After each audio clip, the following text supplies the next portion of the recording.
Account جو ہے بنا لیا ہے اور میں وہاں چیزیں جو ہے وہ جمع کرتا ہوں، میری چیزیں وہاں پہ جمع ہو جاتی ہیں، اور اس کے ذریعے مجھے بھی ای میل بھیجی جا سکتی ہے، ای میل ایڈریس کہہ لیں، ای میل اکاؤنٹ کہہ لیں، وہ کہتا ہے یہ بھی میں نے بنا لیا، اور کوئی بھی شخص جس کو مجھے میرا یہ ایڈریس پتہ ہوگا وہ مجھے چیزیں بھیج سکتا ہے۔ کل ہی میرے کمپیوٹر کی ٹیچر نے بتایا کہ کمپیوٹر کے تمام حصوں کے الگ الگ نام ہیں، ان کی اسکرین کو مانیٹر کہا جاتا ہے، ٹھیک ہے، یہ بچہ بیٹھا ہوا ہے نا، کمپیوٹر کی اسکرین کو کیا کہتے ہیں؟ ہم مانیٹر کہتے ہیں، اور کمپیوٹر پر جو کام کرتے ہیں وہ مانیٹر پر دکھائی دیتا ہے، جیسے ٹی وی کی اسکرین ہوتی ہے ایسے ہی آپ نے دیکھا یہ کمپیوٹر بچوں اب تو ہر وقت ہر جگہ موجود ہے، ٹی وی کی اسکرین کی طرح اسکرین ہوتا ہے، وہاں اس کو مانیٹر کہتے ہیں، وہاں پر سارا کام آپ کو نظر آ رہا ہوتا ہے جو آپ کر رہے ہوتے ہیں۔ کمپیوٹر پر کام کرنے کے لیے بورڈ اور ماؤس کی ضرورت پڑتی ہے، ٹھیک ہے، کی بورڈ اور ماؤس، کی بورڈ سے آپ ٹائپ کرتے ہیں، ماؤس کی مدد سے آپ ایک جو ہے وہ چیزوں کو ادھر سے ادھر کرتے ہیں۔ کی بورڈ پر مختلف بٹن ہوتے ہیں جن کی مدد سے ہم کمپیوٹر سے طرح طرح کے کام لے سکتے ہیں۔ ماؤس کسی آپشن کو کلک کرنے کے لیے استعمال کیا جاتا ہے، ماؤس کس لیے استعمال ہوتا ہے؟ کمپیوٹر کے کسی بھی آپشن کو کلک کرنے کے لیے استعمال ہوتا ہے۔ کمپیوٹر کا ایک حصہ سی پی یو کہلاتا ہے، کیا کہلاتا ہے؟ سی پی یو یعنی کمپیوٹر کا دماغ، یہ سینٹرل پروسیسنگ یونٹ کا مخفف ہے یعنی مختصر ہے، سی پی یو، اسی کو مخفف کہتے ہیں، یعنی کسی ایک پورے ورڈ کو آپ نے مخفف کر کے اس کا ایک ورڈ لے لیا، سینٹرل کا سی لے لیا، پروسیسنگ کا پی لے لیا اور یونٹ کا یو لے لیا، اس طرح ہمیں کہنے میں بھی آسانی ہو جاتی ہے، سی پی یو، جس کے سامنے بھی ہم بتائیں تو اس کو پتہ چل جاتا ہے یہ کس چیز کو کہا جا رہا ہے۔ سی پی یو کو کمپیوٹر کا دماغ بھی کہا جا سکتا ہے کیونکہ یہ کمپیوٹر کو کنٹرول کرتا ہے، کمپیوٹر میں ہم بہت سی کتابیں محفوظ کر سکتے ہیں، ٹھیک ہے، ٹائپ کریں اور محفوظ کریں، ضرورت کے وقت ہم کسی بھی کتاب کا کوئی بھی صفحہ کھول کر پڑھ سکتے ہیں، بلکہ پرنٹر کے ذریعے اس کا پرنٹ بھی حاصل کر سکتے ہیں، اور آج کل تو بچوں آن لائن جو ایجوکیشن دی جا رہی ہے اس میں کمپیوٹر کا استعمال بہت زیادہ ہو رہا ہے، اس لیے یہ چیزیں آپ کو اور بھی آسانی سے سمجھ میں آ جائیں گی، ہو سکتا ہے آپ کے سامنے موجود ہو اور آپ اسی پر ہی یہ چیزیں دیکھ رہے ہوں۔ امید ہے کہ میرا یہ خط آپ کو 2-3 دن میں مل جائے گا، ملنے پر مجھے ای میل کے ذریعے اطلاع دے دیجیے گا کہ آپ کو خط ملا۔ اب دیکھیں یہاں پہ خط 3 دن میں ملے گا، ای میل آپ یہاں بیٹھے ہوئے ابھی ٹائپ کریں اور ابھی یہ میل کر دو، سیکنڈ میں اس کو پتہ چل جائے گا، جواب مل جائے گا کہ آپ نے کیا جواب دیا اس کو۔ ای میل جو ہے اتنا تیز کام کرتا ہے، سیکنڈوں کا کام، 3 دن کا کام سیکنڈ نہیں لگے گا اور وہ کر دے گا۔ میرا ای میل ایڈریس ہے ehsan14@gmail.com، ٹھیک ہے، ehsan14@gmail.com۔ مجھے آپ کی ای میل کا شدت سے انتظار رہے گا، آپ کا بھائی احسن۔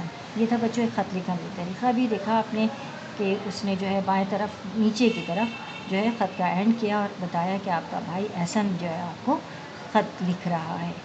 تو مجھے امید ہے بچوں سبق میں نے جس طرح پڑھایا ہے آپ کو اچھی طرح سمجھ آ گیا ہوگا۔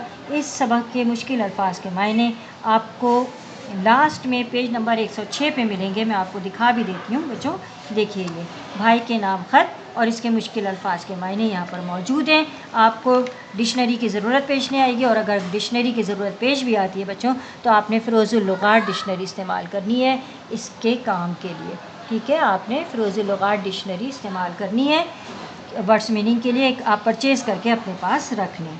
خاص الفاظ ہیں بچوں: خیریت، رہنمائی، تقریباً، احتیاط، افادیت، محدود، مضامین، مخفف۔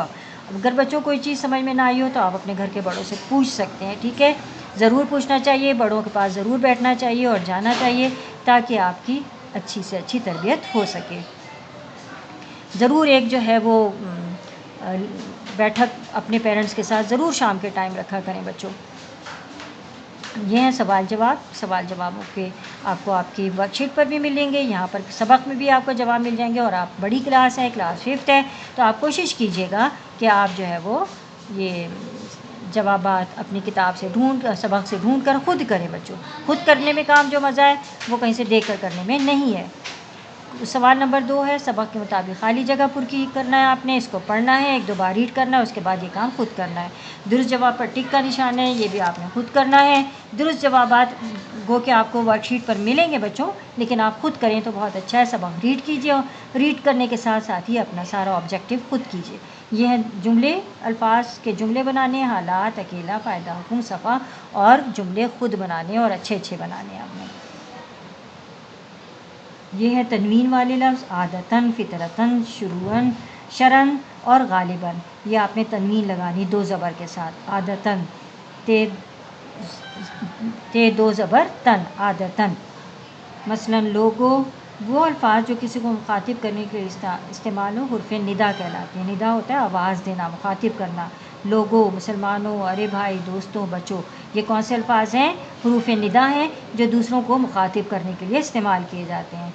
اور یہ نشان آپ کو میں نے پہلے بتایا کہ یہ ندائیہ، یہ فجائیہ نشان ہے، ٹھیک ہے۔ اس علامت کو کہتے ہیں ندائیہ یا فجائیہ۔ اس کے آگے دیکھیے مخاطب کیا گیا ہے، دوستوں آؤ سیر کو چلو، بچوں بھاگو بارش آ گئی، ارے بھائی میری بات سنو، لوگوں میری بات سنو، مسلمانوں ایک ہو جاؤ۔ کوشچن نمبر 7 ہے ایسا کلمہ جسے کسی کام کا کرنا نہ ہو نہ پایا جائے فعل کہلاتا ہے۔ جب کام کرنے والا، اب اس میں سے آپ نے فعل، فاعل اور مفعول الگ کرنے ہیں۔ عرفہ یہاں پہ کیا ہے؟ فاعل ہے۔ کھایا کیا ہے؟ فعل ہے۔ اور مفعول کیا ہے؟ سیب ہے، کیونکہ سیب پر یہ فعل واقع ہو رہا ہے۔ عرفہ فاعل ہے، سیب یہاں پر مفعول ہے اور کھایا یہاں پر فعل ہے، کھانے کا عمل کیا جا رہا ہے۔ احمد نے کتاب خریدی، احمد کیا ہے؟ فاعل ہے۔ کتاب کیا ہے؟ مفعول ہے اور خریدی کیا ہے؟ فعل ہے۔ طلحہ نے اخبار پڑھا، طلحہ کیا ہے؟ فاعل ہے۔ اخبار کیا ہے؟ مفعول ہے اور پڑھا کیا ہے؟ فعل ہے۔ اس طرح آپ نے سارے یہاں پر لکھنے ہیں بچوں، میرے خیال میں اچھی طرح سمجھ آ گئے ہوں گے۔ حروف عطف واو اور وہ حروف ہیں جو 2 اسموں یا 2 جملوں کو آپس میں ملاتے ہیں۔ واو اور یہ 2 جملوں کو یا 2 اسموں کو آپس میں ملانے والے حروف کو کیا کہتے ہیں؟ حروف عطف۔ اور حروف عطف کون کون سے ہیں؟ واو اور، ٹھیک ہے۔ واو اور یہاں پہ دیکھیے گا، شام و سحر، شام و سحر، گل و بلبل، گل و بلبل، ملک اور قوم، شمس و قمر، گل و خار یا گل اور خار لکھ سکتے ہیں، اچھا اور برا، ٹھیک ہے۔ یہ واو، یہ والا واو اور کیا ہے؟ حروف عطف ہیں۔ اور حروف عطف کیا ہوتے ہیں؟ جو 2 جملوں کو آپس میں جوڑتے ہیں یا پھر 2 جملوں یا 2 اسموں کو آپس میں جوڑتے ہیں، یہ حروف عطف کہلاتے ہیں۔ اس کی پریکٹس ابھی ہوگی تو آپ کے 10th کلاس کے گرامر میں پورے کے پورے نمبر آئیں گے بچوں، لہٰذا ابھی سے آپ نے دلچسپی لے کر یہ گرامر پڑھنی، کرنی اور یاد رکھنی ہے، ٹھیک ہے۔ خط لکھنے کا طریقہ ہے، سب سے پہلے صفحے کے انتہائی دائیں طرف مقام اور اس کے نیچے تاریخ لکھیں، جیسے کہ وہاں پہ لکھی ہوئی تھی لاہور اور تاریخ ڈلی ہوئی تھی۔ نئی سطر میں اگلی لائن میں نئے سطر میں مکتوب علیہ کو مناسب انداز میں مخاطب کیجیے اور السلام علیکم لکھیے۔ یہ دیکھیے اب یہ خط امتحانی مرکز سے لکھا جا رہا ہے، صفحے کے انتہائی دائیں طرف امتحانی مرکز، اس کے نیچے تاریخ اور نئی سطر میں مکتوب علیہ کے انداز میں مخاطب کیا گیا ہے۔ اور اس کے بعد خط کا مضمون، یہ السلام علیکم کہہ کے مخاطب کیا اور اس کے بعد خط کا متن لکھ کر کیا کر دیا؟ خط کا خاتمہ کر دیا۔ بائیں طرف آپ کا بیٹا محمد اسلم، دائیں سے شروع ہوا اور بائیں پہ ختم ہوا۔ اردو میں خط لکھنے کا یہ طریقہ ہے۔ دی گئی مثال کو مد نظر رکھتے ہوئے گرمی کی تعطیلات کے ساتھ گزارنے کے لیے دوست کے نام خط لکھیے۔ اس طریقے کے مطابق آپ نے گرمی کی تعطیلات کس طرح گزاری ہیں اپنے دوست کو اس خط میں بتانا ہے، وہ خط آپ نے لکھنا ہے بچوں، ٹھیک ہے۔ مجھے امید ہے کہ آپ جو ہے وہ اچھی طرح سبق کو سمجھ گئے ہوں گے، آپ نے پڑھا ہے۔ کوشچن نمبر 9 ہے، دی گئی مثال کو مد نظر رکھتے ہوئے گرمی کی تعطیل، یہ اس سبق میں استعمال ہونے والے انگریزی الفاظ hostel, email, computer, lab, teacher, internet, mobile phone, monitor, keyboard, mouse, button, option, click, central processing unit, control اور پرنٹر کو اپنے انگریزی کے استاد صاحب سے پوچھ کر اپنی کاپی میں انگریزی میں لکھیں۔